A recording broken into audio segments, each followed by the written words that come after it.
নিজেকে যদি পবিত্র করতে চান, পরিশুদ্ধ করতে চান, ফিরে আসেন। আহ্বান জানাচ্ছি, দাওয়াত দিচ্ছি। নয়তো আবার বলবেন যে আল্লাহ আমি দাওয়াত পাইনি। এই জন্য দাওয়াত দিয়ে দিলাম। যদি বিশ্ববিদ্যালয়ে পড়ার ইচ্ছা থাকে, আপনি মূর্খ মানুষ হন, অসুবিধা নেই। বিশ্ববিদ্যালয়ে যদি পড়াশোনা করার মন মানসিকতা থাকে, ইচ্ছা থাকে, বাংলাদেশ জামাতে ইসলামীতে আপনি যোগ দিয়ে পড়া দেখবেন বিশ্ববিদ্যালয়ের মতো। আপনার জীবন ঠিক ওই ধাঁচে গড়ে তুলবে। একটা মানুষ সব দিক থেকে পারদর্শী হয়, অথচ লোকটা দেখেন ডাক্তার। আজকে কুষ্টিয়াতে ভাষণ দেওয়ার সময় তিনি উদাহরণ দিচ্ছিলেন। উনি কিন্তু একটা সার্জন ডাক্তার, অপারেশন করতেন। তার মানে ডাক্তারি লাইনে উনি সর্বোচ্চ। কোরআনে কারিমের লাইনে তো আমি নিজে দেখেছি তার জ্ঞানের বহর এবং শুদ্ধ। হাদিসের লাইনে উনি পাণ্ডিত্য অর্জন করেছে অনেক আমাদের মতো হাজারো আলেমের চাইতেও বেশি।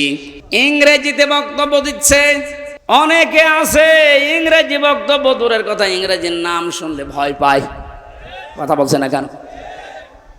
চারিদিক থেকে জ্ঞান অর্জন করার জন্য লোকটাকে যে জায়গা থেকে তুলে নিয়ে এসেছিল আল্লাহ, ওখানে যদি এতদিন থাকতেন বড় নাস্তিক হয়ে যেতেন ইনুর মতো।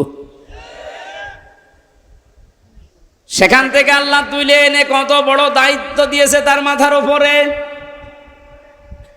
এই জন্য এই বিশ্ববিদ্যালয়ে আপনিও ভর্তি হতে পারেন, এখনো সুযোগ সময় আছে।